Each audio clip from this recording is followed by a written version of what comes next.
Começa agora. Fala com a Base, com o velho Dil. Olá, boa tarde, bom dia, boa noite. Sejam bem-vindos mais uma vez aqui no nosso Fala com a Base.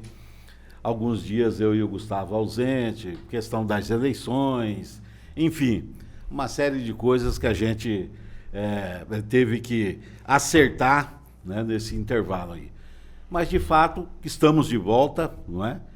E estamos de volta hoje com uma visita super especial, muito, mas muito especial, e que veio na hora certa, que a gente vai conversar sobre uma coisa que a gente percebe que está pegando desde o bebê até o idoso, não é?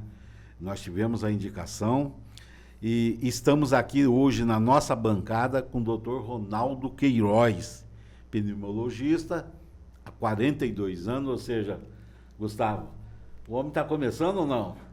42 anos, aposentado pela Universidade Federal do Mato Grosso do Sul, hoje clinicando na saúde privada, está aqui nos visitando.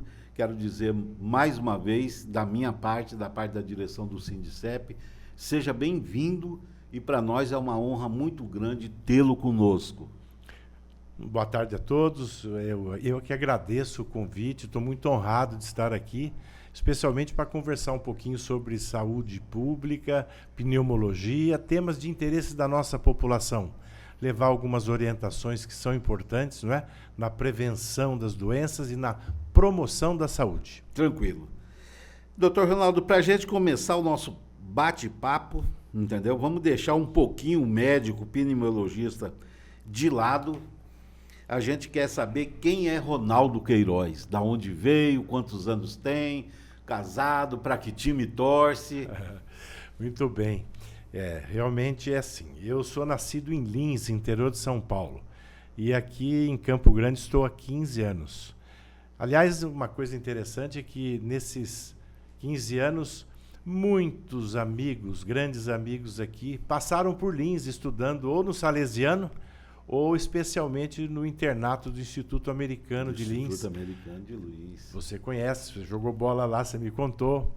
Já temos pontos em comuns. Então, nasci e estudei todo o meu ginásio no Instituto Americano, lá em Lins. Sou de 1959. Que ótimo. Queria ser médico desde pequeno. Aí, para fazer e entrar na medicina, um vestibular duríssimo, não tinha como ficar só em Lins. E aí, quando eu fiz 17 anos, eu fui morar numa pensão em São Paulo para fazer o terceiro colegial no famoso Colégio Objetivo. Para fazer medicina, tinha que fazer colégio objetivo. Para fazer o vestibular.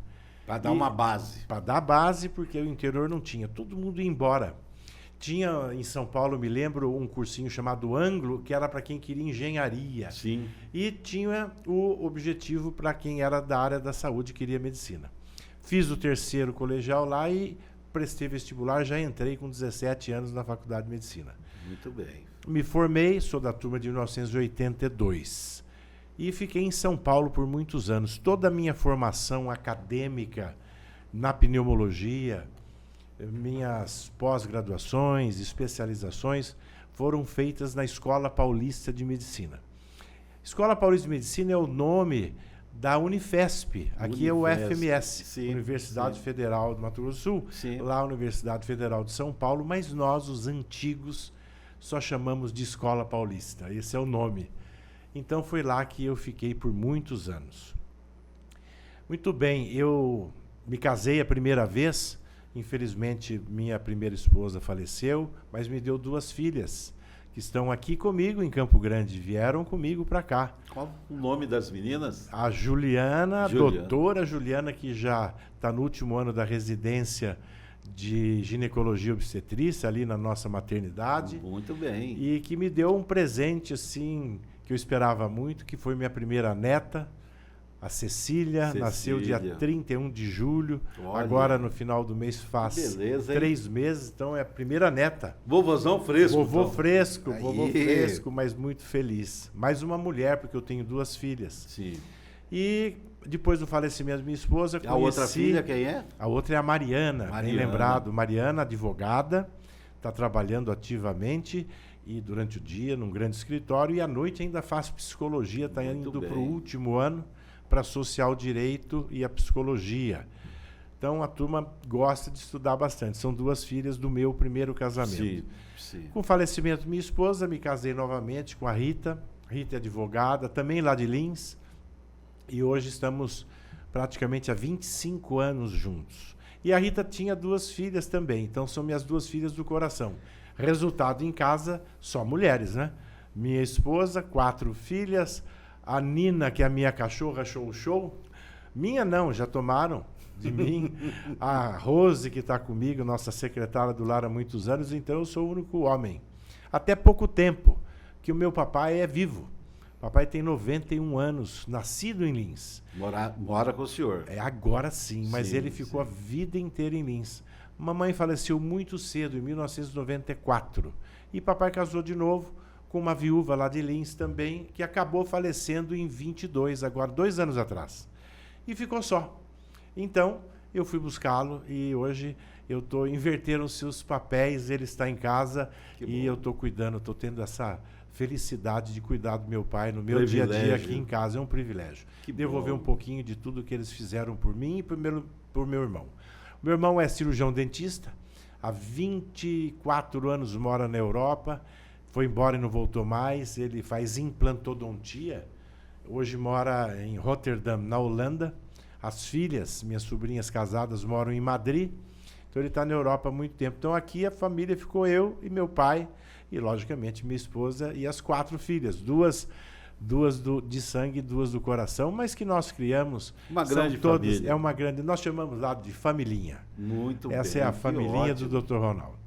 Bom, meu amigo, estudou no Instituto Americano, veio do interior de São Paulo. Se eu não fosse corintiano, ia ter problemas. Então, temos mais um ponto. Ele está em casa, agora acabou de completar. Mais um ponto em comum. Corinthians, que 1977, lembra quando fomos campeões? Naquela época eu estava em São Paulo, imagine. Então, tive o prazer de viver aquele tempo de glórias, muito bacana. Muito bom. E assim foi. Então eu trabalhei com a medicina, me formei, continuei em São Paulo, fiquei um período grande em São Paulo, praticamente 20, 22, 23 anos, sempre ligado à universidade. Lá fiz meu mestrado em medicina baseada em evidências. E até que, quando nasceu a primeira filha do primeiro casamento, nós voltamos para Lins, minha cidade, porque eu fui dar aula em Marília, na FAMEMA, Faculdade de Medicina de Marília, uma faculdade estadual e uma faculdade pioneira, porque lá que começou a modalidade do ensino médico baseado em problemas, o famoso PBL. Sim. Hoje nós chamamos de metodologias ativas, que é uma nova forma de ensinar, não é? A arrancada foi lá, então. A arrancada foi a primeira escola médica do Brasil, olha, Faculdade de Medicina de Marília, em 1997. 98, a UEL de Londrina, Universidade Estadual, fez o 2º curso, baseado numa outra linha, nessa área de medicina baseada em problemas. E Problem-Based Learning, aprendizagem baseada em problemas, que hoje, como eu disse, metodologias ativas de aprendizagem. Então, a minha vida foi muito intrincada. A medicina, que é a minha grande paixão, e na área de gestão e educação. Professor o tempo todo, trabalhando na vida universitária, tanto que, quando vim para cá, eu trouxe o vínculo da Universidade Federal, e aqui me aposentei em 2019 pela UFMS. Tive uma grande honra de ser docente facilitador ali no HU, técnico administrativo. E de 19 para cá, então eu venho só exercendo, como você disse, a clínica privada. E aqui em Campo Grande foi um convite. Eu estou aqui há 15 anos. Em 2009, o então governador eleito André Putinelli tinha como secretária, primeiro municipal, porque ela acompanhou o doutor André nos 2 mandatos enquanto prefeito, a doutora Beatriz Dobacho, que você conhece também. Sim.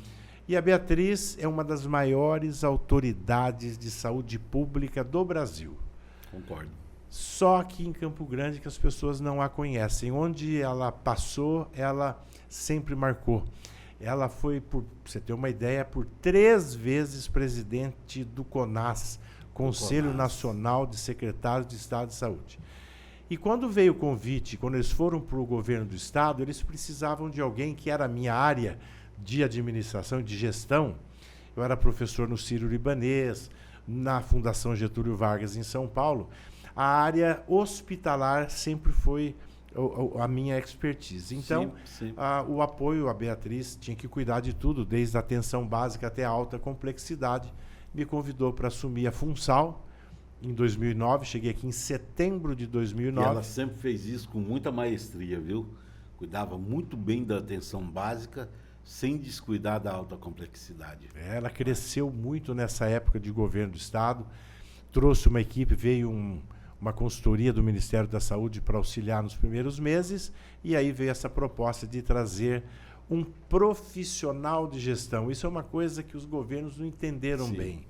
Fazer gestão em saúde... E ela gostava muito de trabalhar com essa questão do perfil, né, doutor Ronaldo? Muito técnica, né? Ela, extremamente técnica. Quem é dessa área tem que estar nessa área. Quem é dessa área, ela era uma fantástica. Isso, e nessa década, ali, a partir de 2000, ficou muito claro nos novos modelos de gestão em saúde que você ser um secretário municipal, estadual, um diretor de hospital, não é coisa para quem é amigo do poder, e sim para quem tem competências para exercer esse quadro de gestão.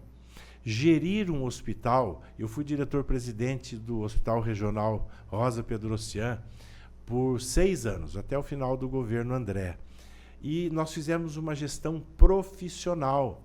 E os próprios administradores tradicionais dizem que a mais complexa das organizações para você gerir é um hospital, pela diversidade das categorias, enfermeiros, psicólogos, médicos, técnicos, imagine, e pela variação dos produtos que você fabrica, entre aspas, de uma unha encravada a um transplante de medula. Com certeza. Então não é possível imaginar você fazer uma gestão... E a variedade do público, né? Imagina, exatamente. E sempre fortalecendo o nosso SUS. Esse foi um outro grande desafio. Tudo, valorizando os trabalhadores, valorizando o corpo médico. Então foram 6 anos muito ricos que a gente conseguiu transformar o Hospital Regional. Eu, quando cheguei, tínhamos 900 funcionários. Para haver uma adequação, ser justo, nós deixamos com 2.500 funcionários do Regional. Então, foi uma reestruturação técnica e administrativa extraordinária. Essa experiência de trabalhar com a doutora Beatriz nesse período foi extraordinária. Tivemos total liberdade dentro dos orçamentos designados para a pasta da saúde. Fizemos grandes reformas, enfim, foi muito bom para a nossa população. Depois muda o governo, as coisas mudam de novo, né? Infelizmente. Verdade. Então foi assim, a minha chegada foi há 15 anos, e para fazer esse trabalho junto ao governo do Estado, foi até 2013, e de 2013 para cá voltei quando terminou o governo. Nunca fui político, sim um técnico, gestor, e fui para a Universidade Federal e comecei a me dedicar mais à minha clínica privada. 2019 me aposentei e hoje eu só faço clínica privada desde 2020 para cá. Então ótimo. São 4 anos cuidando dos meus pacientes de maneira integral e com muito carinho. Eu vou pedir para o senhor a liberdade, entendeu? Eu sei da sua importância dentro da área médica e tudo mais, do seu nome, um nome bastante expressivo por tudo que a gente sabe que você já fez, os cargos que você ocupou, entendeu? Mas eu queria que o senhor me desse a liberdade de me referir ao senhor de professor Ronaldo. Acho que o senhor, entendeu? Com tudo isso, está muito mais para professor, porque eu sou um cara assim meio do que eu vou meio naquela questão do oriental, sabe? Eu tenho muito respeito por quem ensina, por quem educa, por quem orienta, e o senhor é esse cara. E quero abrir aqui uma aspa, primeiro, para parabenizar e mandar um abraço para suas 4 filhas, né? Dizer que nós estamos aqui com seu pai hoje, e ele vai trazer para nós, para esse programa, para o nosso público, grandes informações, coisas que a gente não sabia, né, Gustavo? A gente já está sabendo. Né? E para sua companheira, Dona Rita, um abraço e obrigado por emprestar o professor Ronaldo para nós hoje aqui. E já que estamos falando nisso, professor Ronaldo, aqui juntamente com o senhor, mandar um abraço muito, muito, muito amoroso e cheio de gratidão para a professora Bia Dobashi. Dizer para a professora Bia Dobashi que para mim foi uma honra muito grande trabalhar com ela, aprendi muito com essa pessoa, do jeito que o senhor está falando, era uma pessoa que te dava toda a liberdade para trabalhar, toda, desde você fazer o seu horário, fazer a sua programação, tudo ela te dava liberdade, entendeu? Desde que... E o meu primeiro contato com ela enquanto... É uma coisa interessante, bem rapidinho. Enquanto da assessoria, eu fiz um levantamento, porque nós tínhamos aqui em Campo Grande, professor Ronaldo, nós tínhamos aqui em Campo Grande, salvo engano, 2 conselhos de saúde funcionando. Um era no Copa Vila 2, na Unidade Básica de Saúde da Copa Vila 2, e outro no Jockey Club. Implantado, mas não funcionando. E ela falou, Giovanni, vamos pegar por aí, vamos fazer o levantamento, o que a gente precisa para implantar os controles, o controle gestor em todas as unidades. Eu levantei, saí a campo, fiz um levantamento, fiz um camalhaço de documento, professor Ronaldo, peguei tudo aquilo, botei debaixo do braço e fui para o gabinete. Falei, vou mostrar serviço logo de cara, né? Aí tá, a secretária dela me anunciou, entrei, oi, Giovanni, tudo bem, tudo bem? Que bom, senta aí, Giovanni, vamos conversar. O que você trouxe para mim? Quando eu ia abrindo minha pasta, ela falou, só para a gente ganhar tempo, e eu não perder o meu e você não perder o seu, eu quero lembrar você que eu sou a secretária de saúde e todos os problemas de saúde de Campo Grande eu tenho. Então eu estou aguardando de você soluções, não problemas. Eu fechei minha pastinha, levantei, cumprimentei ela e fui embora. Depois eu volto. Voltei dali uns 2 meses com as soluções que ela estava esperando. Então, uma pessoa fantástica com quem a gente aprende muito.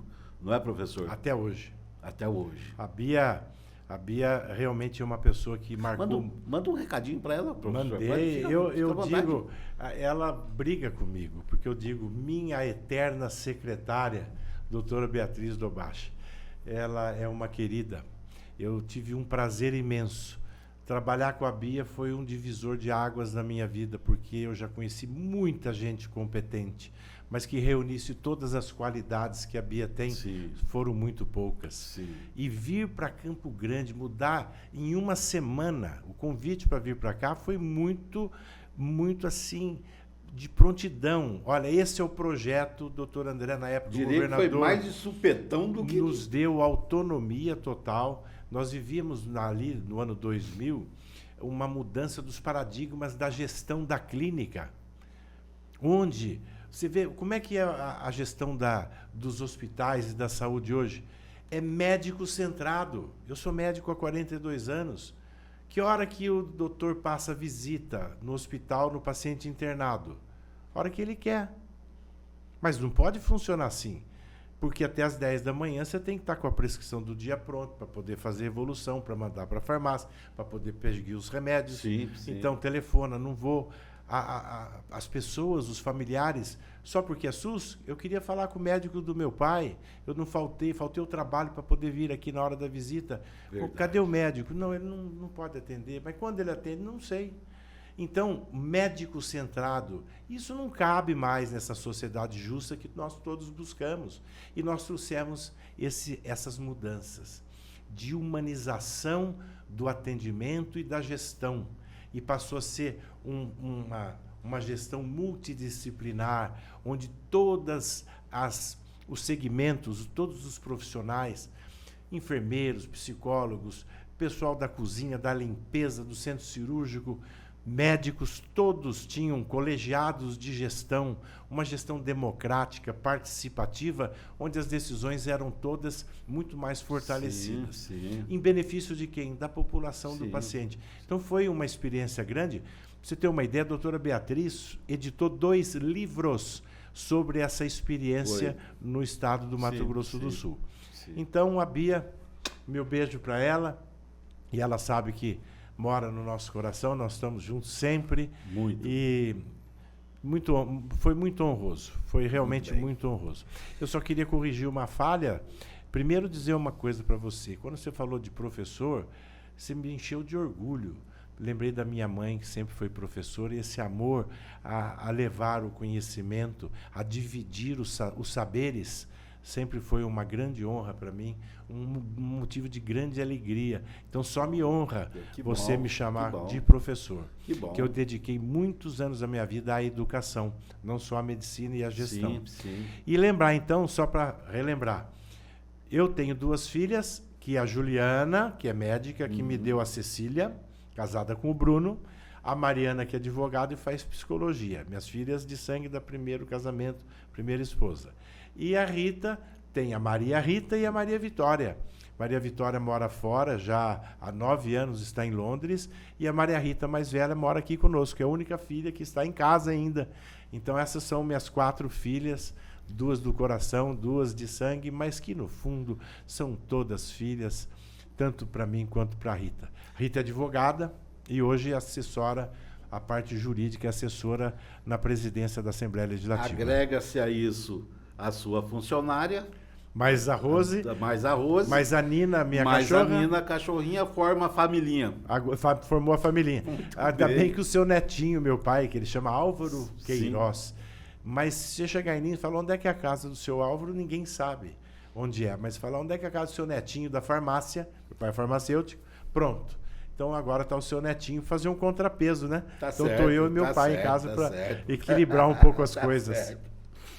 Pessoal, já deu para perceber que o bate-papo de hoje vai ser muito bom. Nós estamos hoje aqui com o Dr. Ronaldo Queiroz, nosso querido professor, que já contou um pouco da vida dele. A gente já está sabendo sobre a vida desse homem, como que faz parte de uma família de gente vencedora, trabalhadora, de gente que busca o sucesso. Já deu para perceber, professor, que vocês não são aqueles que ficam aguardando o sucesso vir, vocês vão em busca disso, né? Batalham por isso, né? Isso é muito bom, né? Já estivemos ali próximos, né? Eu até batalhando por uma bolsa, tive a oportunidade de disputar alguns torneios de futebol pelo Instituto Americano de Lins, né? Mas acabei jogando muito mais no Barcelona, que era um time de futsal, ali mantido pela, não sei se ainda tem hoje, a antiga Casirata, não é? E, enfim, e lá no Campestre, lá embaixo. E os torneios eram do Secol. Isso, lembra? Exatamente. Secretário dos Comerciários de Lins. Exatamente. E lá que tinha os grandes torneios, grandes times de futebol de salão. Exatamente. Você tem toda a razão. Casirata foi um dos grandes campeões. Então, e Lins é uma cidade magnífica. Eu gosto muito de Lins, da maneira que ela é arborizada. É uma cidade que tem muitas árvores frutíferas em via As pública. mangueiras. Entendeu? Então, é muito bom. Gosto muito disso. Professor Ronaldo, nós vivemos um momento, não é? Nós vivemos um momento em que o mundo, né? O nosso estado, o nosso país e muitas partes do mundo, né, do nosso planeta, sofre com queimadas, né? Boa parte por conta de mudança no clima, boa parte, as pessoas falam que as queimadas são criminosas, outras, as queimadas, elas são provocadas de maneira inocente, por quem quer limpar, por quem quer isso e coisa e tal, mas a verdade é uma só. O produto que essas queimadas promove, elas são tem sido assim, muito ruim para a população. Né? Então a gente tem visto nas unidades de saúde, nos hospitais, pessoas com problemas respiratórios. Eu mesmo tenho em casa uma menina com problema respiratório muito, já chegou na fase da bombinha, né? Tem a bombinha dela, E assim, como é uma pessoa dedicada ao jiu-jitsu, ela tem muita dificuldade. Tem dia que não consegue nem treinar. Mas o jiu-jitsu também tem ajudado bastante Muito esporte. nesse sentido. E o que a gente queria saber do senhor, doutor, daí sim, do nosso querido doutor Ronaldo Queiroz, quais são os cuidados que nós, os pais, as mães, os avós, os tios, a gente tem que tomar primeiro conosco e depois com aqueles que são dependentes de nós, na nossa casa, lá no meu bairro, no bairro do Gustavo, entendeu? Não vamos falar assim, não vamos entrar na queimada lá do Pantanal, vamos falar de nós aqui. Porque a gente sabe que essa fumaça chega até aqui, tem gente que fala, tá vendo esse fumaceiro? É da queimada lá não sei da onde, que chegou até aqui. Qual que é o procedimento, doutor? Eu preciso dizer alguma coisinha para você, só para contextualizar. Fica à vontade. A primeira coisa que me veio à atenção, por favor, eu queria atender sua filha. Queria cuidar dela. Sim, opa. Então, a partir de hoje, já é vitória. vai ser uma satisfação e uma honra ajudá-la, porque quem tem problema respiratório, como asma, brônquica, rinite, quadros alérgicos, não tem cura, mas tem controle. Sim. Então, faço questão Sim. de ajudar a sua filha. Número 1. Obrigado. Agora, vamos lá. Todo outono e inverno, você tem um aumento da incidência das doenças respiratórias. Outono e inverno ali... Isso já é... Sempre foi, desde que o mundo é mundo. Então, o que acontece? Outono e inverno você teria, teoricamente, o clima mais seco e frio. Uhum. Tá? Então, a gente tem o aumento da incidência de infecções como gripes, resfriados. Tanto que a vacina da gripe, desde 2010, Sim. a gente aplica no início, ali, outono, em abril, que é um programa nacional da vacinação contra a gripe. Sim. Justamente para proteger as pessoas ao longo dessa mudança de outono e inverno, onde a frequência de infecções, gripes, resfriados, infecções virais são mais frequentes. E quem tem doenças respiratórias, como asma brônquica, como rinite alérgica, aqueles que têm enfisema, os velhinhos, as crianças pequenininhas, é a população de risco, sofrem mais. Então isso é uma rotina e a gente já vem preparado para isso. Este ano foi excepcional. Esse ano realmente foi excepcional. Eu estou aqui há 15 anos. Saiu da curva. Saiu da curva porque nós tivemos, primeiro, não tivemos inverno praticamente, algumas mudanças bruscas de temperatura, mas o que incomodou muito foi, primeiro, a baixa umidade do ar. Nós ficamos aqui com níveis inferiores ao deserto do Saara, que é por volta de 18% de umidade. Nós chegamos a 10, 8, 12. Número 1. Então, a agressão às vias aéreas é muito grande. E aconteceu o quê? Também, desde quando que eu me conheço por gente, você tem queimadas. Mas as coisas vêm aumentando, é uma questão mundial, o clima mudou, está mudando a temperatura, as causas são inúmeras, o fato, direto ao assunto, porque a discussão não é essa, esse ano foi muita coisa. Então, houve são 5 meses de focos de incêndio que nós vimos que o dobro praticamente, eu vi ontem que praticamente queimou uma área em metros quadrados, também quase o estado de São Paulo, no Brasil inteiro. E essa fumaça, então, respondendo a sua pergunta, ela fica permeando no ambiente e foi seguido.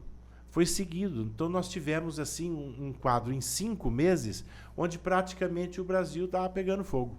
E os países vizinhos também. Sim. A última grande frente aqui em Campo Grande, há um mês atrás, foram das queimadas de Bolívia e do Paraguai, que acabaram fazendo aquela nuvem de... Parecia que você está em Londres, de fumaça de manhã, e já não era só do Pantanal, que já estava diminuindo. O que acontece? Já estamos com uma umidade do ar muito baixa. Nós estamos com um calor horroroso e, às vezes, tem o frio. Então, as mudanças bruscas também agridem as vias aéreas. E aí você tem o quê? A fumaça que traz consigo os poluentes, o dióxido de carbono, o monóxido de carbono, ou seja, substâncias que compõem essa fuligem extremamente tóxicas para as vias aéreas. Só agrava. Né? Então, irrita as vias aéreas. A pessoa lá em casa pode perguntar, mas o que são vias aéreas?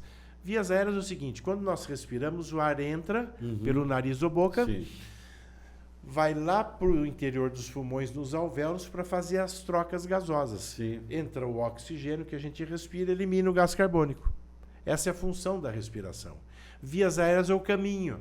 Então, nariz ou boca, rinofaringe, laringe, traqueia e os brônquios são as vias aéreas, os caninhos que levam e trazem o ar que respiramos. Então, toda essa mucosa, ela sofre agressões pelo tempo muito seco, imagina, baixa umidade, e ela sofre com as temperaturas elevadas do calor e às vezes ainda com picos de frio, e especialmente agora esse ano com a fumaça, a poluição atmosférica que vai agredir, inflamar as vias aéreas da cavidade nasal até o interior dos brônquios. E é assim que surgem os quadros de tosse, de irritação nos olhos, nariz entupido, garganta que raspa, tosse seca, dificuldade de respirar. Isso para as pessoas normais. Você imagina quem já tem uma doença crônica, de fundo alérgico, por exemplo, asma, bronquite. Essas pessoas vão ter mais crises. Então, o que nós temos que fazer? São várias frentes. Procurar, especialmente em casa, melhorar a umidade do ar. Então, o ideal seria você ter lá um umidificador em casa, para pôr na sala, por umas 2, 3 horas, não mais que isso. No quarto, umas 2, 3 horas antes de dormir, já ajudaria muito. Ah, mas o aquecedor eu não tenho. Como é que eu faço? Uma vasilha com água, molhe uma toalha de banho, só cuidado para não ter acidentes, põe as vasilhas embaixo de móveis estrategicamente colocados na casa. As toalhas úmidas podem pendurar até na persiana das janelas, além de ajudar a não entrar a fuligem da poluição atmosférica. Vai fazer um filtro ali, né? Faz um filtro e umidifica o ambiente. Então, umidificar, tomar muito líquido, lavar muito as narinas, soro fisiológico nas narinas para você umidificar, fluidificar as vias aéreas, para evitar que ressequem. Se não resseca, sangra, faz pequenos ferimentos no nariz e você acaba ali dando a chance de haver a penetração de vírus, de bactérias que podem trazer as infecções, gripes, resfriados, pneumonia, sinusite. Então, é por aí. Tomar muito líquido, não é? Umidificar os ambientes e tentar evitar ao máximo o contato, falando especificamente das queimadas, né? Então, são medidas gerais. Comer bem, ter uma vida saudável, evitar o tabagismo, evitar que você fique em locais muito aglomerados. Eu quero fazer exercício. Tudo bem, vai nos nossos parques, nós temos parques lindos, e vai de manhã cedinho ou no fim da tarde, porque entre 9 da manhã e 4 da tarde é melhor ficar em casa. Então, são medidas gerais para você, com isso, diminuir os efeitos da agressão, da temperatura, da umidade muito baixa e da fumaça das queimadas que permearam esse ano aqui a nossa cidade, o nosso estado. Quando o senhor fala que esse ano foi uma coisa extraordinária, o que a gente percebe, doutor, que, por exemplo, quando o senhor falou da tosse, né? O que a gente percebe é que esse ano, eu não sei você, Gustavo, no seu meio, na sua família, mas a gente percebe, por exemplo, eu mesmo trabalho lá no Parque dos Poderes, né? No setor onde eu trabalho, várias pessoas acabaram adquirindo essa tosse, né? Uma tosse seca, mas ela persistiu por muito tempo. Tosse crônica, né? Isso. Nós consideramos, do ponto de vista técnico, que quando a tosse dura mais que 2 semanas, nós já chamamos de tosse crônica.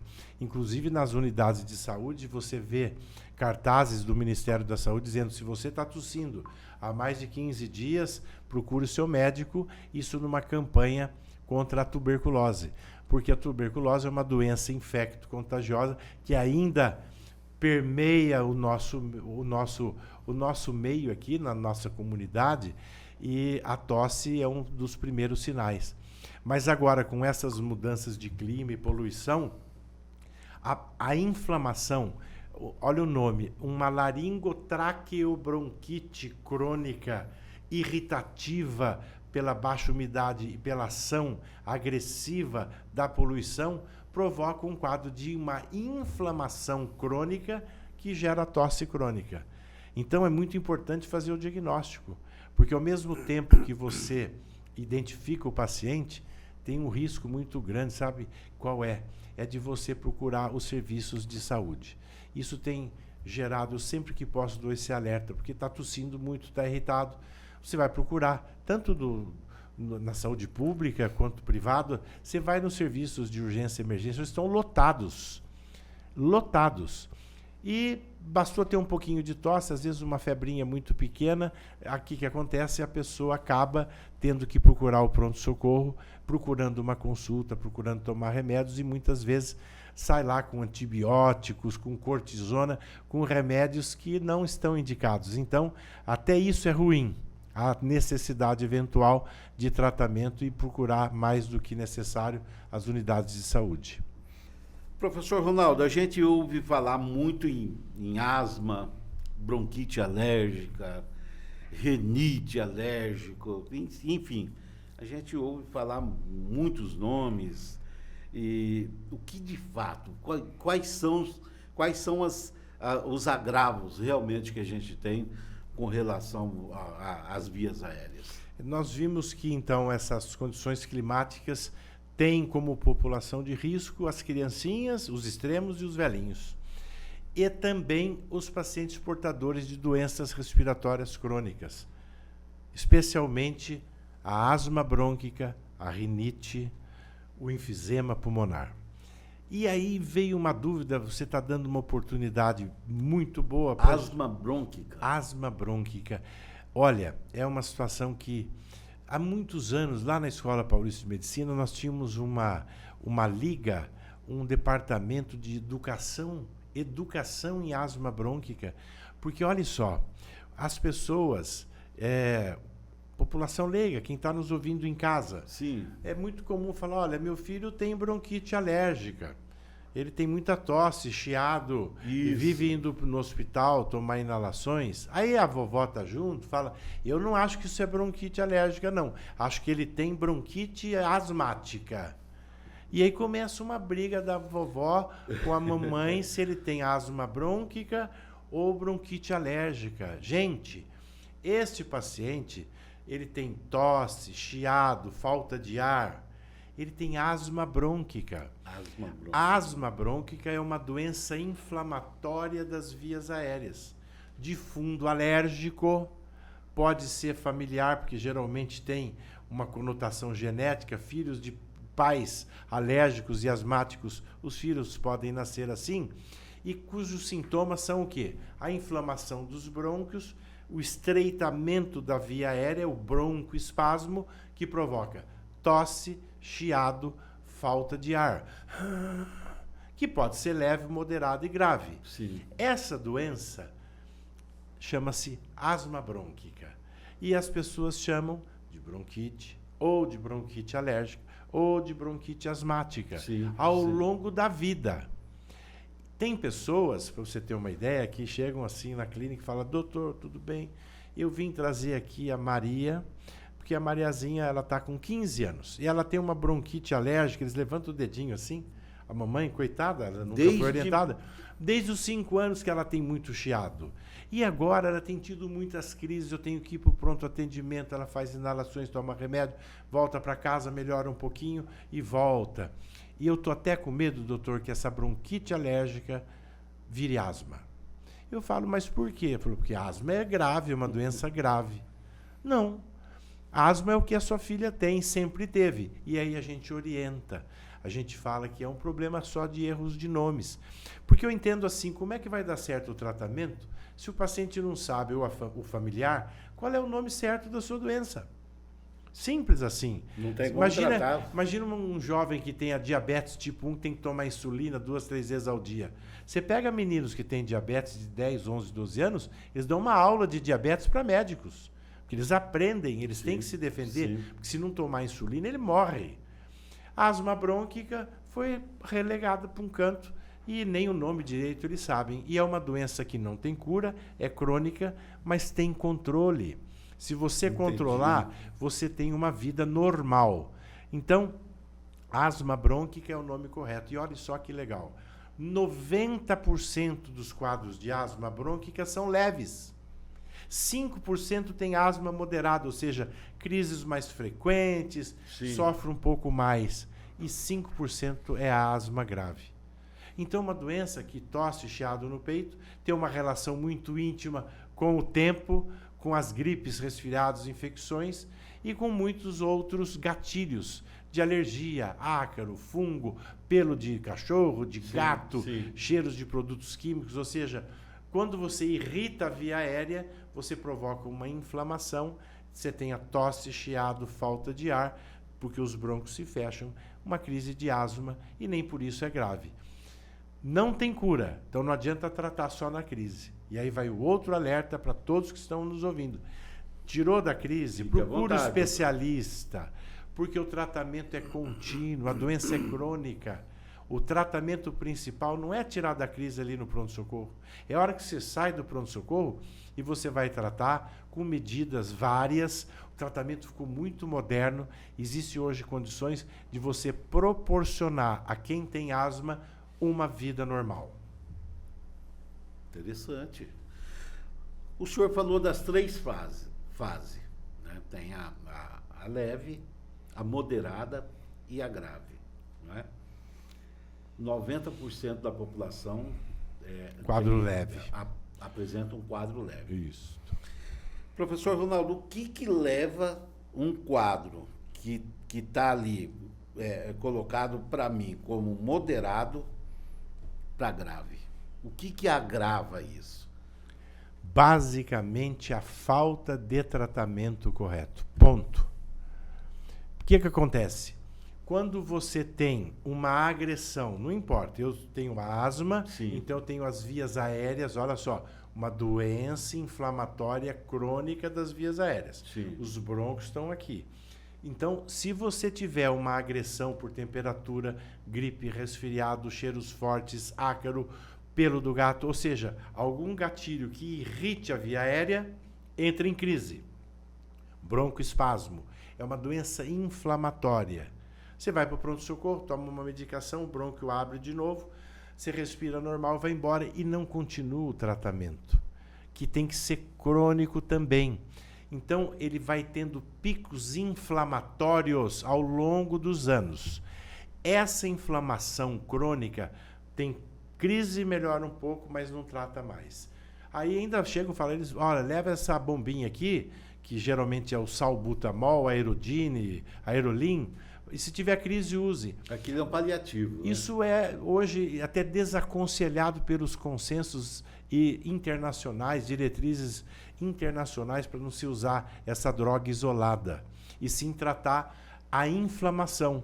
Então, como o paciente sem orientação do especialista não trata, só trata as crises, essa inflamação, ao longo dos anos, vai deixando os brônquios doentes. Nós chamamos de remodelamento brônquico.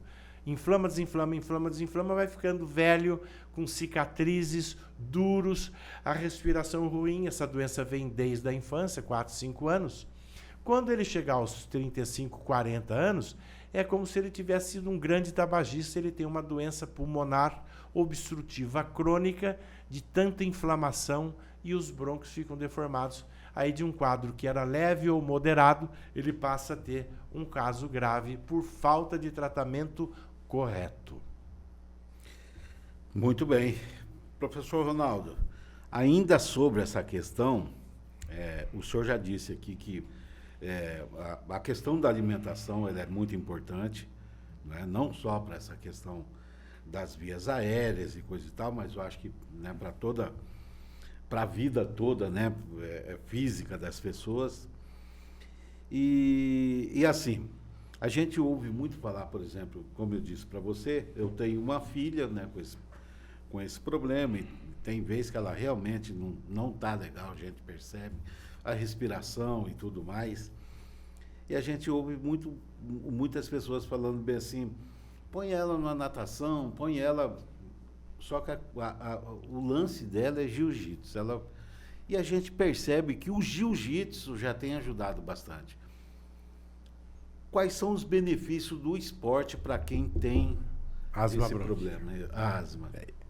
Então, ó, quem tem bronquite alérgica, bronquite asmática, então já sabemos que você tem asma brônquica. E um detalhe, é muito prevalente, viu? 20 a 30% da população nossa tem doença respiratória asma brônquica. 20 a 30%. É muita coisa.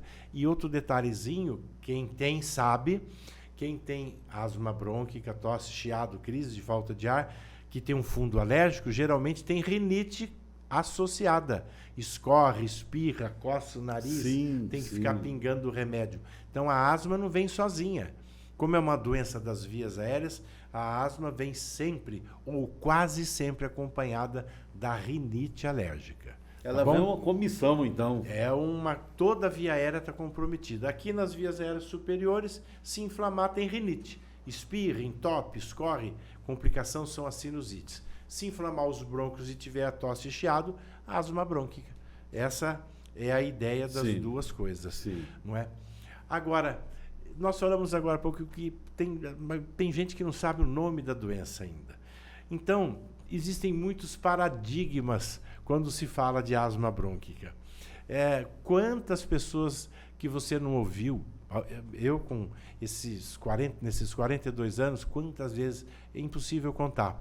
A mãe fala assim, doutor, eu vim trazer aqui o João Luiz, ele teve crise de bronquite alérgica até os 10, 11 anos, até que uma amiga minha falou, você tem que pôr ele na natação. Pois bastou eu colocar ele na natação, curou. Acabou. Já ouvi isso também. Diga, que beleza, eu falo para ela. E devagarzinho eu vou explicar para ela que qualquer esporte é importante. Você falou do jiu-jitsu, sua filha? Sim. Jogar bola, jogar tênis, beach tênis agora, vôlei, futebol, natação é um esporte extraordinário para você desenvolver a musculatura respiratória. Então, qualquer esporte é muito importante. Muito importante. Agora, veja bem, quando começa a asma aos 5, 6 anos, existe uma coisa na medicina que chama história natural da doença. Então, quem nasceu e começou a ter crises de asma brônquica, tosse, chiado, vai ao pronto-socorro, ele vai crescendo. Quando ele chega aos 9, 10, 11, 12 anos, a menina vira mocinha, tem a menarca, a primeira menstruação, o menino entra no comecinho da adolescência, naturalmente a doença diminui muito e de repente ele não tem mais crise aos 13, 14, 15, 16 anos. Fala, nossa, eu tinha essa crise e agora sarei. Um foi a garrafada que a vizinha deu, outra foi a natação que pôs. A famosa garrafada. E tem de tudo, porque doença crônica todo mundo tem um palpite para dar. Mas não, é porque diminuem mesmo os quadros, nada impede que lá na frente, aos 20, 30 anos, tenha uma gripe, ela tá uma ali. gravidez. Pode ser, é como se estivesse adormecida. Sim. De repente, por exemplo, você vai esperar nenê. E as alterações hormonais da moça que tem 25 anos, tinha asma ali até os 10, 11, 12 anos depois, a asma ficou, atenção, não curou, ela ficou assintomática. Eu tenho asma, mas não tenho mais crise. Cara, olha que interessante. Então você tem que chegar no médico e falar, só tem alguma doença? A moça ia falar assim, não tenho nada. Ela fala assim, não, eu tenho asma brônquica, mas tive crise até os 8, 9, 10 anos. Hoje já faz 10 anos que eu não tenho crise nenhuma. Olha que bacana, mas eu sou asmática. Então cuidado com o anestésico que o senhor vai dar nessa visita pré-anestésica, que eu posso ter uma crise de chiado, de broncoespasmo, que eu sou alérgica. O fundo é uma doença inflamatória, mas de fundo alérgico. Então, a maioria das pessoas, ao crescerem, vão diminuindo as crises. Mas não foi pela garrafada nem pela natação. Agora, a prática do exercício físico para melhorar as condições cardiorrespiratórias é de fundamental importância. Professor Ronaldo, nós somos oriundos de um órgão que o senhor com certeza conheceu, chamado SUCAM, Superintendência de Campanha. Não é? Então, como era uma superintendência, a gente trabalhava muito nas campanhas de combate à dengue, febre amarela, malária, não é? E várias endemias, né, pelo Brasil afora. trabalhamos muito com inseticida na época. Então eu conheço vários colegas, muitos companheiros de trabalho, alguns deles já até falecidos, que mesmo não sendo tabagista, tem um certo... O senhor acredita que esse contato durante muitos anos com inseticida, por exemplo, nós trabalhamos durante muitos anos com um inseticida chamado Malathion, não é? Que ele era um pó. Uma morte estúpida, horrorosa, a intoxicação aguda por Malathion.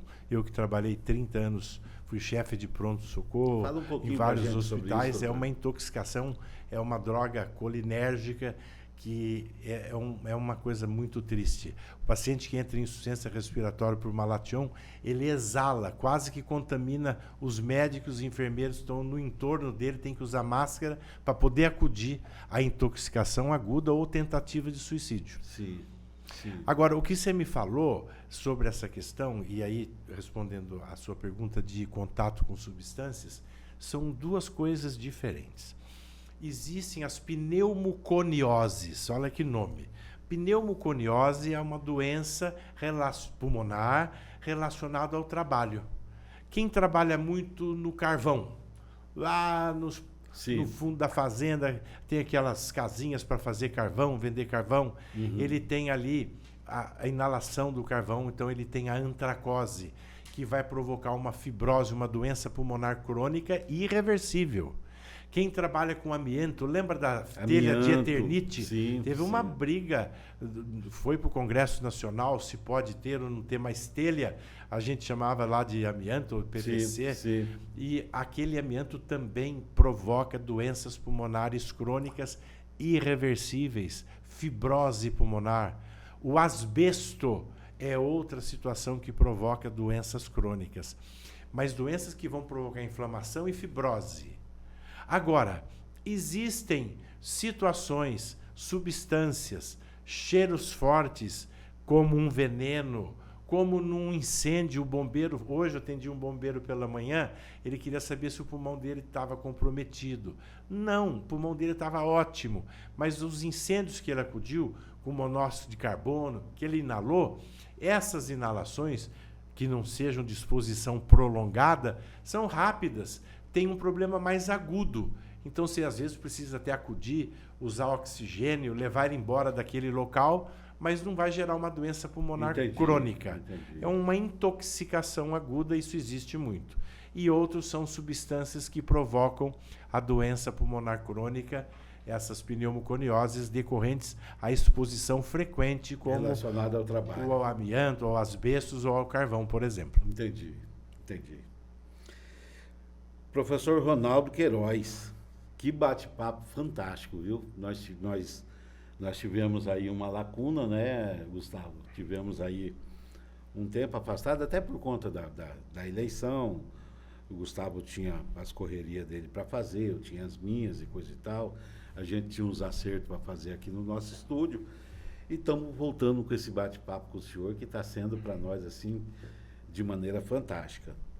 Saindo um pouco do nosso tema, e essa é uma pergunta que eu faço para todos que passam por aqui pela nossa bancada, e sendo o senhor um homem bastante inteligente, bastante informado, e tenho certeza de que a sua consciência crítica é apurada como de qualquer uma outra pessoa com a sua importância, eu queria saber do senhor qual é a sua sensação, o seu conceito, a sua sugestão, a sua opinião com relação ao momento político que a gente vive na nossa cidade, no nosso estado e no nosso país.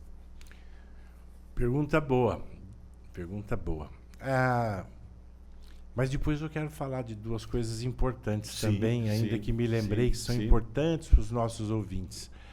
Que um é o enfisema pulmonar e o outro é o uso indiscriminado do cigarro eletrônico, que hoje é um grande problema para nós. Não, com certeza, não acabou o nosso bate-papo, não.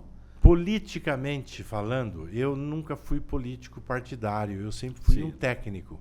Então, eu, como técnico, gestor de saúde, eu já trabalhei tanto lá no interior de São Paulo, em Lins, na Secretaria de Saúde de Lins, lá por um período.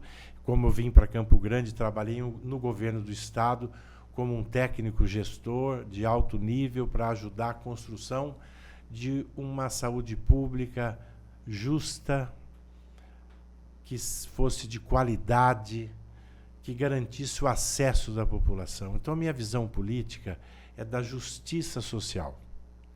Nós temos que dar oportunidade para todos igualmente. Condições de vida, de moradia, de saúde, de acesso, que é o mais difícil. Todo mundo sabe que o tratamento aqui em Campo Grande, no HU, no regional, na Santa Casa, hospitais públicos, na maternidade, são tratamentos extraordinários, tudo pelo SUS, hospitais públicos.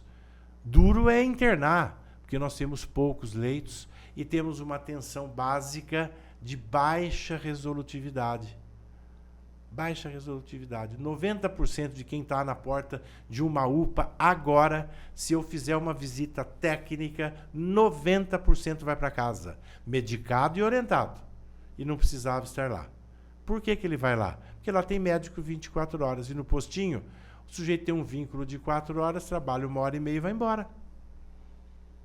Quando ele deveria estar lá fazendo um consultório. Então, eu acho que uma situação que nós precisamos fortalecer a justiça social, o compromisso. Quem trabalha com o povo tem a obrigação de ser justo e de ser honesto. Então, acesso à saúde, à moradia. E o que mais incomoda nos dias de hoje, sempre houve, mas é a corrupção, não é? Se nós imaginarmos quanto dinheiro que foi pelo ralo da corrupção não poderia ter sido revertido para a nossa população, para os programas sociais. Com certeza. Com certeza. Então, veja até só. O fortalecimento do próprio sistema. Indiscutivelmente. Né? Então, não há ninguém em especial. O que eu penso e torço e luto e defendo, agora sim, eu estou com 65 anos, a gente já não é mais criança, então já não se ilude, mas eu espero que nós possamos ter aqui no governo da nossa cidade, estamos às vésperas de uma eleição, nós já estamos com 2 anos de governo do estado, com o governador Riedel, nós estamos com 2 anos de presidência. O que eu espero dos governos? Primeiro, competência. É impressionante como as pessoas ainda, os governantes ainda, eles não nomeiam o técnico, eles não montam um time bom, eles chamam um amigo para ser secretário. Percebe? Sim. Isso é muito ruim. Como é que eu posso imaginar no município, no estado ou no Ministério da Saúde alguém que não tenha um conhecimento técnico da área que ele vai dirigir? A doutora Beatriz do Baixo, a nossa Bia querida, vai ficar mais brava comigo. Seria uma ministra da saúde do mais alto nível, porque ela é técnica, ela é honesta, ela é justa e ela é correta. Então, politicamente, o que eu penso é o seguinte, nós vamos estar sempre buscando isso, justiça social de forma democrática, garantindo acesso à saúde, moradia, alimentação, para toda a nossa população e livre desse câncer que é a corrupção, é o que a gente espera. Agora, professor, de vez em quando, até aqui eu e o Gustavo, mais alguns companheiros, a gente conversando aqui sobre isso, a gente fala muito sobre política, né? E de como a nossa população vê o político e vê a política, não é? Então a gente tira o seguinte, não tem... mas o povo brasileiro não é um povo politizado. Tá, eu até concordo, até certo ponto. E fica difícil, por exemplo, você está aqui mexendo no celular, de repente aparece uma mensagem. Você foi adicionado no grupo do futebol de fim de semana. Tá. Logo em seguida vem uma outra mensagem dizendo assim... É proibido mensagens com teor de pornografia, é proibido discutir religião e é proibido discutir política. Como que a gente politiza uma sociedade sem discutir política, professor Ronaldo? É absurdo, não é? Você pense uma coisa, são temas, é clássico, né? A gente não discute futebol, que vai dar briga, religião e política. O futebol, o Corinthians, vamos deixar para lá, a religião também, cada um tem a sua. Eu acho mais fácil. Agora, a política, o que aconteceu? Nesses anos de vida, e você percebeu isso também. Nós estamos vivendo uma polarização que é nefasta. As pessoas não conversam entre si, porque o que é política?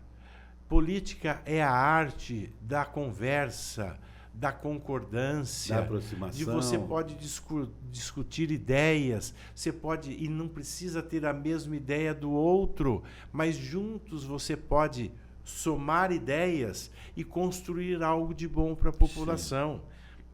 Mas hoje as pessoas estão soltando faísca, não é? Se você tem qualificações de você é lulista, você é petista, você é bolsonarista, você é ista, ou, sei lá, isso não leva a lugar nenhum.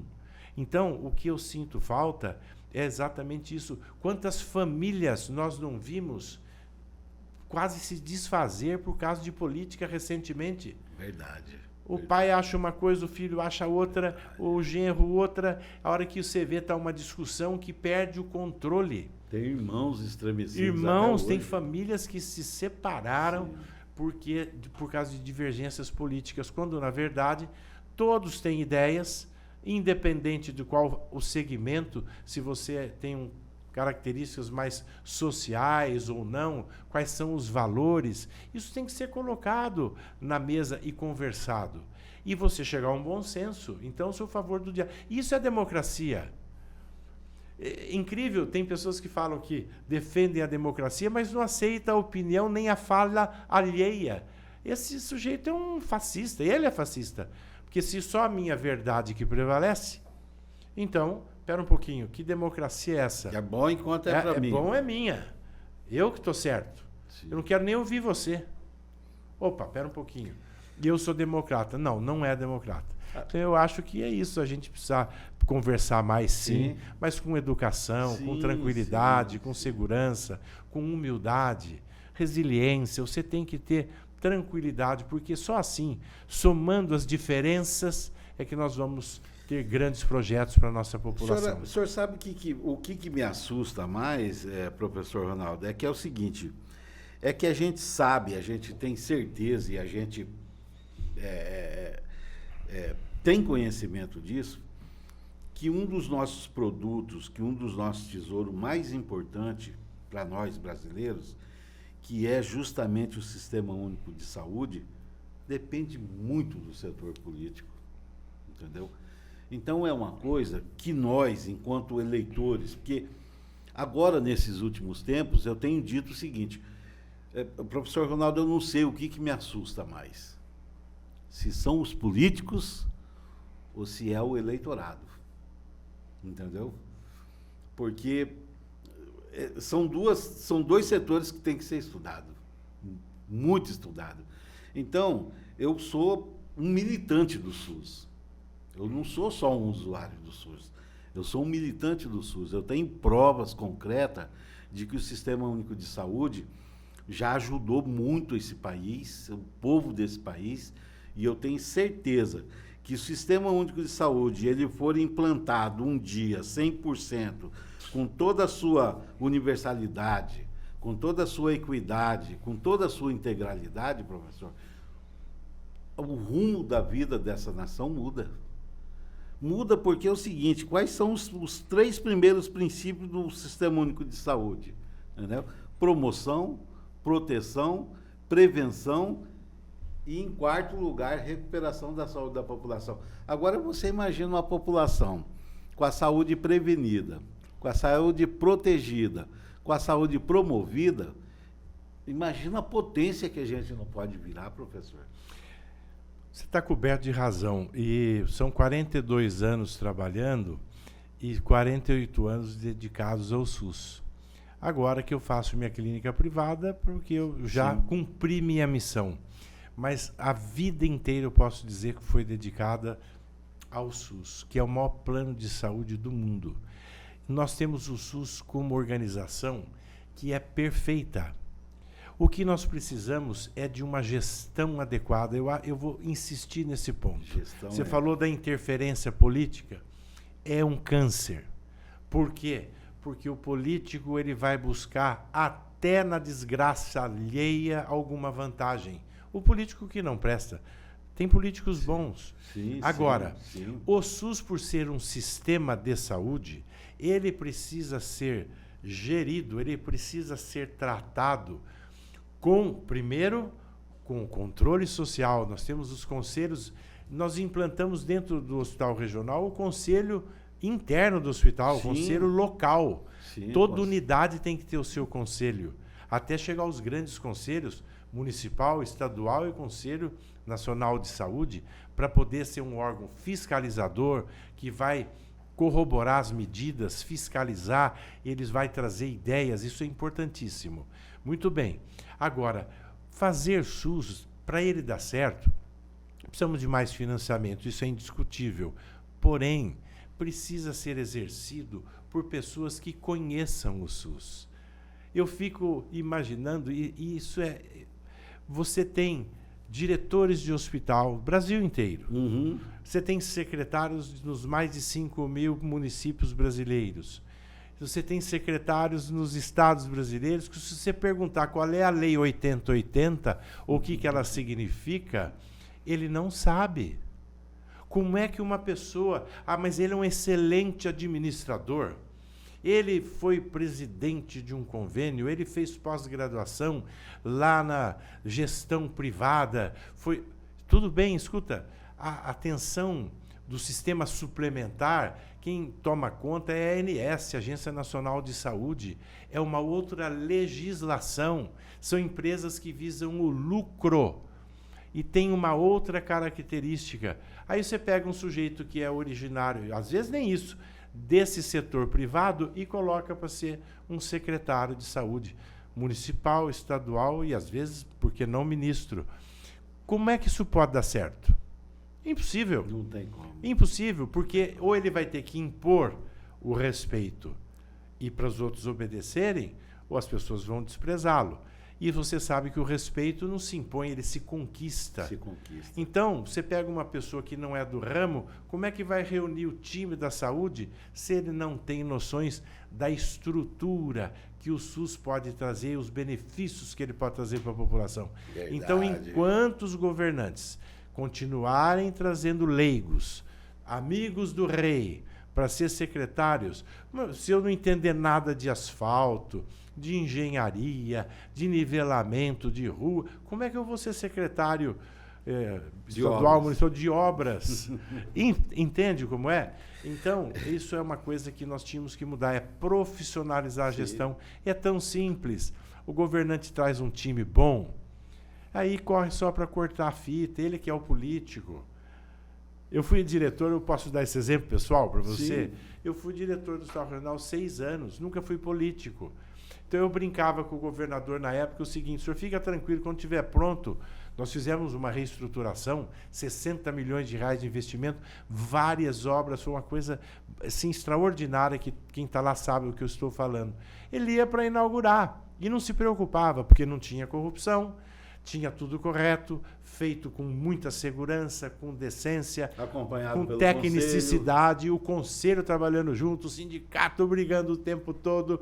Isso é bonito, porque o resultado foi excelente para aquela população, tanto de trabalhadores quanto da população que usa o serviço. Sim. Então, você tem toda a razão, a política... Olha, e o que é bom é uma boa política de saúde. Com certeza. Agora, a política na saúde devia ser um pecado mortal.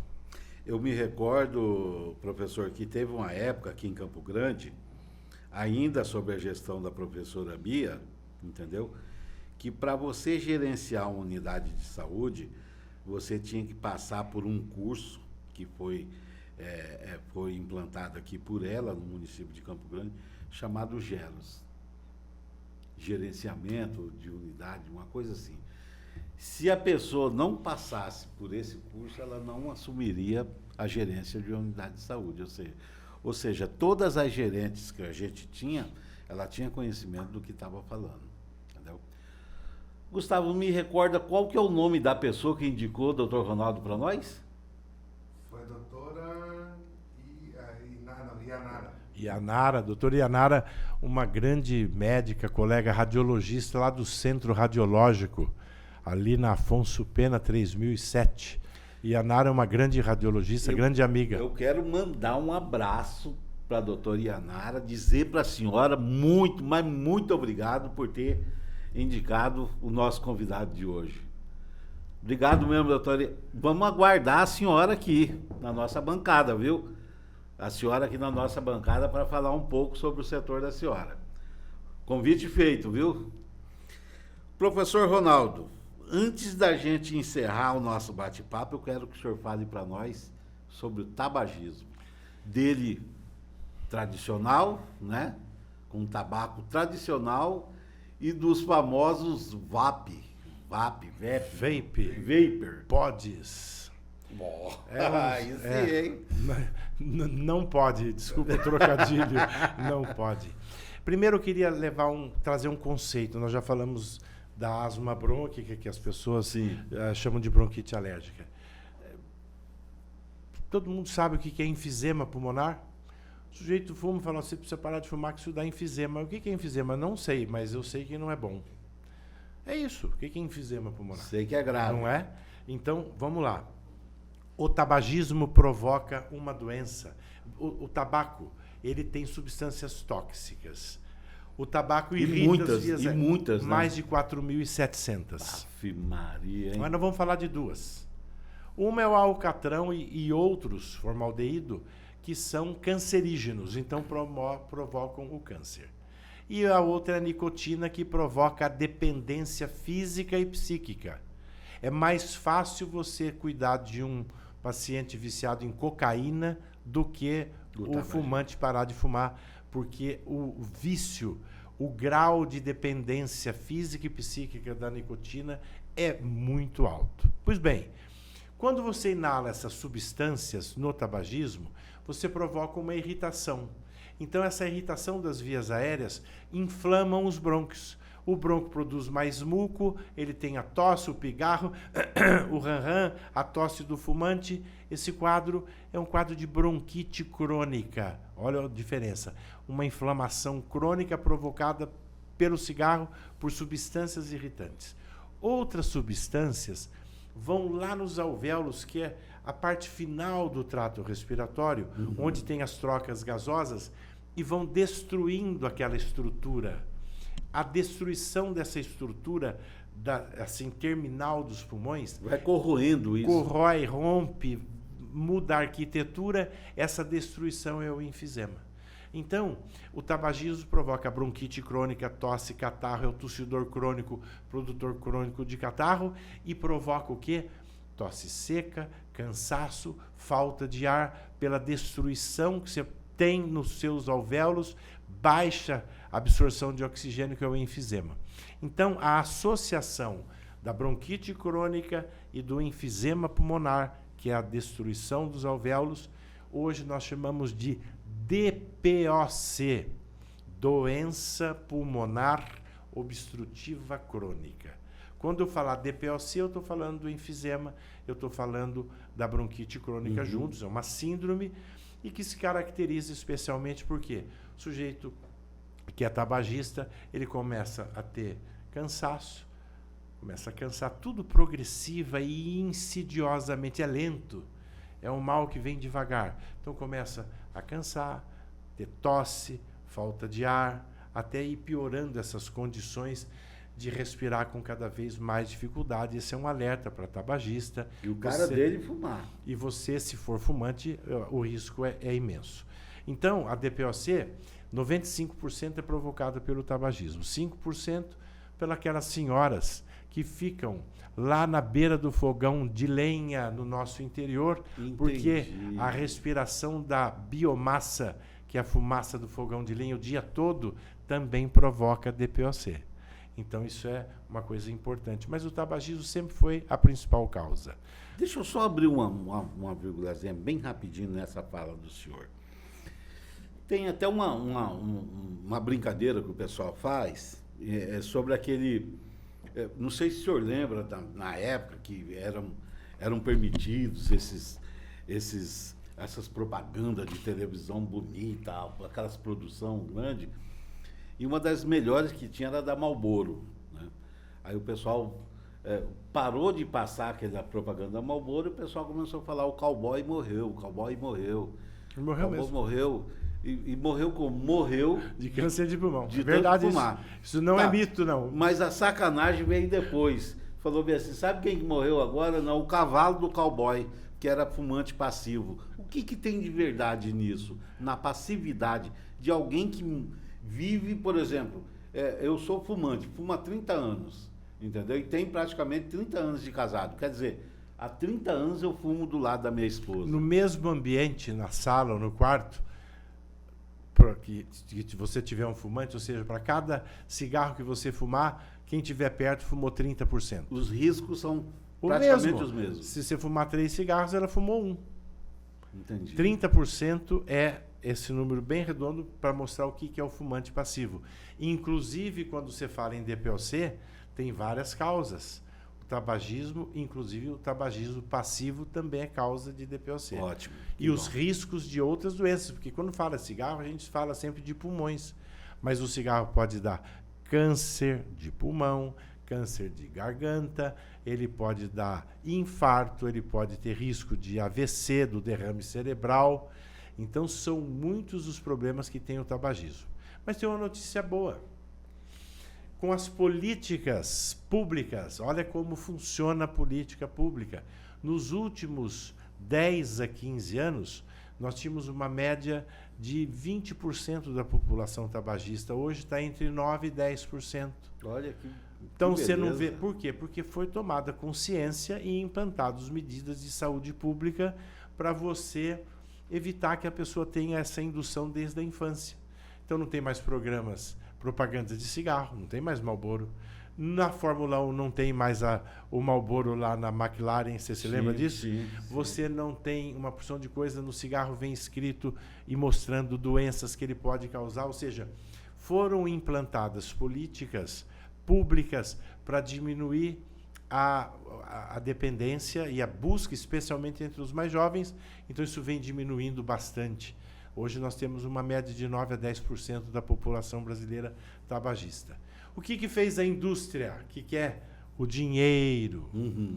A indústria falou: mas nós estamos vendendo menos cigarros. Eles trouxeram o cigarro eletrônico e vieram mentindo, dizendo que esse cigarro eletrônico, para quem quer deixar de fumar, vai ser ótimo, porque ele não tem nicotina. Mentira da indústria. Chegam a ter alguns cigarros eletrônicos, os vapes, até 10 vezes mais nicotina que o cigarro comum. Sério, doutor Ronaldo? Sério, fume esse cigarro, não se preocupe porque não dá câncer. Mentira da indústria, porque tem a liberação naquela fumaça, por exemplo, do formaldeído, que você traga e é uma substância cancerígena. Então a indústria está tentando empurrar, especialmente aonde? Nos jovens. Esse é o foco. 80% de quem usa cigarro eletrônico no Brasil tem entre 15 e 25 anos. Então, nós temos que também trazer o uso do cigarro eletrônico para as políticas públicas. Mas o Brasil é um país que, olha, nós temos que pôr num quadro, e morar aqui é muito bacana, porque é um desafio diário.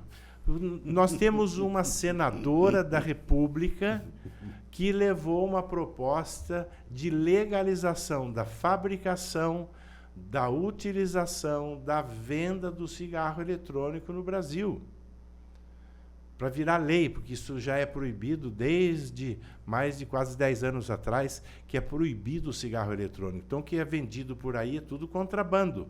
Devia ter mais controle, pois tem no Congresso Nacional uma proposta de uma senadora do Mato Grosso do Sul, tinha que ser do nosso estado. Quer dizer que, além da gente encontrar aquele cigarro tabajara, que o pessoal fala o cigarro paraguaio, O eletrônico também é Tabajara? Tabajara hoje, porque é fora da lei e é fácil de comprar. Nós estamos aqui na fronteira. Então, isso é um perigo. Graças a Deus, a Anvisa, recentemente, recebeu uma solicitação da indústria para legalizar e autorizar a comercialização. E a Anvisa, que é a Agência Nacional de Vigilância Sanitária, proibiu por unanimidade a comercialização e o uso do cigarro eletrônico, que faz muito mal. Ela que zela pela nossa saúde com remédios e substâncias. Então, nós esperamos, a Sociedade Brasileira de Pneumologia, que eu represento, nós esperamos outras, são mais de 90 sociedades médicas que levaram para o Congresso Nacional, inclusive o parecer da Anvisa. Então, nós temos certeza de que esse cigarro eletrônico não vai ser autorizado, não vai ter sucesso essa proposta de legalização. Porque nós estamos, na verdade, fazendo, sabe o quê? Nós temos hoje uma geração de jovens que estão adoecendo muito cedo. Então, os usuários jovens de 15, 16, 18, 20 anos do cigarro eletrônico, que é a maioria, na verdade, nós estamos criando uma geração de doentes que com 40, 45 anos vão ter enfisema pulmonar, BPOC, câncer de pulmão, que são doenças lá da terceira e boa idade, depois dos 60, 70 anos. Então, nós estamos criando uma geração de doentes. Entendi. Nós precisamos fazer alguma coisa contra isso. Agora, essa semana passada, salvo engano, não sei se a Anvisa ou se o próprio Ministério da Saúde, é que a gente estava nessa correria tão grande, eu não pude pesquisar direito. Mas saiu alguma coisa ainda, apertando mais ainda a propaganda do tabagismo, entendeu? Eu acho que cenas mais impactantes vão vir nos maços de cigarro, alguma coisa desse tipo. Gustavo Monge, nosso querido jornalista. Alguma coisa a perguntar para o nosso querido professor Ronaldo, Gustavo? Nada, só agradecer pela aula mesmo. Bem que você, no início, falou professor. Uma aula, porque, né, de Gustavo? fato, foi uma aula. E muita coisa que ele foi falando, eu fui me identificando aqui, lembrando, eu pequeno, dizia que tinha bronquite, talvez nunca foi bronquite, enfim. Depois que cresci, passou, nunca mais tive nada. Aí, ó, tá vendo? Ele está assintomático. Se ele tinha asma e rinite, foi crescendo e agora ele está assintomático e continua assim. Sim. Mas bom. só agradecer mesmo, doutor. Muito obrigado. Professor Ronaldo a honra é Queiroz, minha. algum ponto que a gente não tocou aqui que o senhor gostaria de trazer à tona? Olha, nós falamos de coisas muito importantes, falamos da doença pulmonar obstrutiva crônica, doença que não tem cura, mas tem controle, tem tratamentos modernos. A asma brônquica, que as pessoas confundem com bronquite alérgica, bronquite asmática. Hoje nós temos campeões olímpicos que têm asma, era moderada e até grave, e são campeões olímpicos. Por que ele pode fazer tudo isso? Porque ele tratou corretamente. Então, lembre-se, quem tiver asma e bronquite, asma chamada bronquite alérgica ou bronquite asmática, o tratamento não é na crise, é o tratamento entre as crises, é preventivo, a longo, anti-inflamatório, e se você tratar, vai viver normalmente. Então, falamos dos riscos do cigarro eletrônico, das pneumonias, nós não falamos muito, mas nessa época é muita infecção por vírus e bactérias. E aí vai um outro alerta, vírus, gripes, resfriados, rinovírus, adenovírus, é o resfriado comum, a gripe pela influenza, e dá tosse, nariz escorrendo, dor no corpo, mal-estar. Mas o próprio organismo tem suas defesas e vai vencer essa infecção. Então, cuidado, não vá ao pronto-socorro desnecessariamente.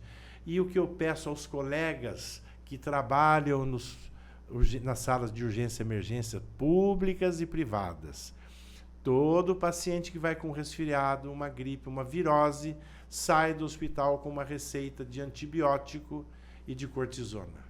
É impressionante.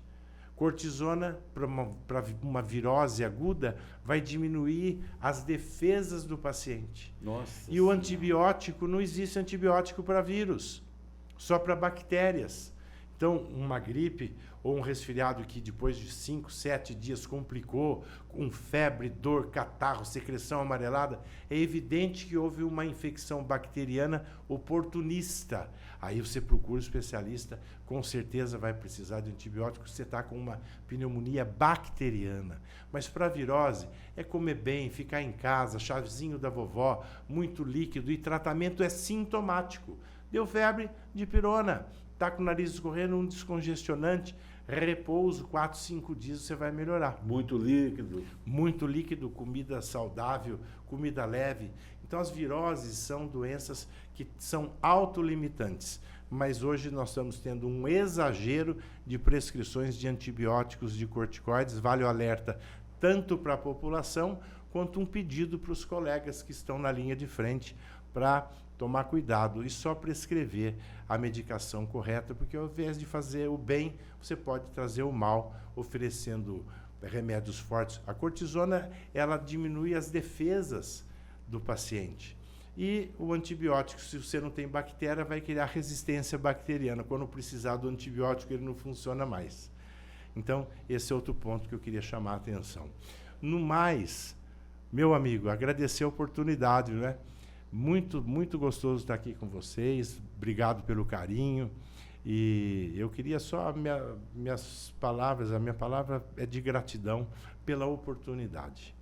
A oportunidade de poder levar um pouco mais de conhecimento para a nossa população. E num dia muito feliz, eu não contei no começo, mas eu vou contar, eu não me seguro, porque eu fiquei muito honrado, muito feliz essa semana que se encerrou. Então, começando a semana nova. Eu recebi a notícia de que meu nome foi submetido à Assembleia Legislativa e eu fui um dos nomes aprovados para receber a maior comenda, a maior honraria do Estado. Dia 31 de outubro, vou receber o título de cidadão sul-matogrossense. Oh, Gustavo. Sul-matogrossense. Merecido, então, merecido. Estou muito feliz. Eu que não sou político, estou ali trabalhando, um reconhecimento de algum serviço prestado pela nossa população nesse estado e nessa cidade que já moram no meu coração. O Lins está aqui, mas Campo Grande hoje é a minha terra, onde nasceu a minha neta, onde estou com a minha família e minhas filhas. Então, esse título para mim foi de uma grande honra. Eu queria dividir essa alegria e agradecer a vocês também. Que bom, que bom. Professor Ronaldo, nós do Sindicep, Sindicato dos Trabalhadores Federal, nós temos aqui na nossa base em torno de uns 30 órgãos, mais ou menos. Entre eles o Ministério da Saúde, INSS, Delegacia Regional do Trabalho, IBAMA, enfim, né, tudo que a gente tem de federal no Estado praticamente faz parte da nossa base. Você se mostrou, como o Gustavo acabou de dizer, não foi uma entrevista, você deu uma aula para a gente, de uma maneira bem simples, bem tranquilo, com um palavreado. Eu vim pensando, falei, cara, porque quando eu estava com a professora Bia, como a gente não tinha um cerimonial, era eu que fazia o cerimonial, sabe? E às vezes eu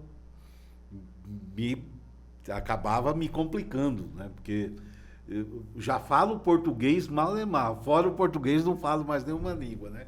E um dia eu fui servir um encontro de medicina num dos auditórios do... Como é que chama, Gustavo, aquele órgão que tem na Mato Grosso, lá embaixo, que fala sobre trabalho, empreendimento... Sebrae? Do Sebrae. E era um encontro de medicina com médicos de várias partes do mundo que falava sobre aquela lábios leporino. Lábios leporino. Lábios leporino. Maior centro do Brasil, em Bauru, vizinho de Lins, chama Centrinho. Então, e eu fui para lá, rapaz. E como sempre tive o cuidado, né, de com antecedências, rapaz, o nome dos médicos, o nome dos tratamentos e o nome dos medicamentos e coisa e tal, eu tive que fazer o quê? Eu tive que decorar. Eu tive que decorar aquilo e procurar algumas pessoas para dizer bem assim, será que eu estou falando certo esse? Não, é isso mesmo. Aí falei, professora Bia, eu não quero mais fazer isso, por favor. Vamos formar um cerimonial, que hoje é o Juarez Caírio, que está lá. Mas nós temos todos esses órgãos da nossa base, e eu queria que o senhor, olhando lá para aquela câmera, falasse com a nossa base e deixasse o seu recado final, mas não antes sem dizer para o senhor muito, mas muito obrigado. Foi uma honra muito grande tê-lo conosco, uma surpresa muito grande falar com o senhor, ter o senhor, até por trabalhar na área de saúde. A gente, como todo ser humano, a gente tem as nossas fraquezas, e por conta de um ou dois profissional, a gente quer jogar todos eles num balaio só, né? Que o senhor sabe, a gente lidar com pessoas antipáticas na mecânica, na limpeza, na roça, para onde você for. E na área médica não é diferente. Então, às vezes, a gente é maltratado por um colega médico, entendeu? E eu vim preocupado. Na realidade, eu vim preocupado, né? Primeiro que eu não conhecia o senhor pessoalmente, mas vim preocupado, mas realmente você acabou deixando eu totalmente à vontade nessa entrevista. Eu quero lhe agradecer por isso. Fala com a nossa base, professor. Eu estou me sentindo em casa, porque falando com a base, então, eu sou funcionário público federal, como vocês. Minha área é saúde, me aposentei em 2019 pela Universidade Federal do Mato Grosso do Sul. Com certeza. Então, estamos juntos nesse grupo que representa o serviço público federal, nessa base tão extensa. Sim. Eu estou conhecendo agora o sindicato, estou vendo a sua pujança. Esse pessoal aqui está trabalhando aqui, poucas pessoas venha conhecer o seu sindicato. As pessoas estão trabalhando por vocês aqui. Aqui não tem interesse individual, e sim o coletivo. E enquanto nós não tomarmos pé da situação de que nós somos uma coletividade, no caso, a base é a comunidade dos trabalhadores da área federal, e essa união é fundamental para grandes conquistas, se nós não estivermos fortalecidos, unidos, conhecendo os nossos representantes, dando todo o valor que eles merecem, confiança, que eles foram eleitos para estar aqui, nós não vamos conseguir grandes vitórias. E a vida sindical é uma luta constante. Nós não podemos parar, porque, infelizmente, é assim culturalmente no Brasil e no mundo. Então, estar aqui, me sinto dentro desta base, com muito orgulho, e estou muito satisfeito. Eu aqui estou muito honrado de ter tido esse espaço, de conversar um pouquinho com vocês. E minha palavra é de gratidão e de estímulo para vocês que são da base, para valorizar vosso sindicato, para que vocês possam ter voz ativa e grandes conquistas, não só agora, como para o futuro. Não sei vocês, mas eu estou sem palavra. Paz e luz, até a próxima. Você ouviu Fala com a Base, com o Velho Dil.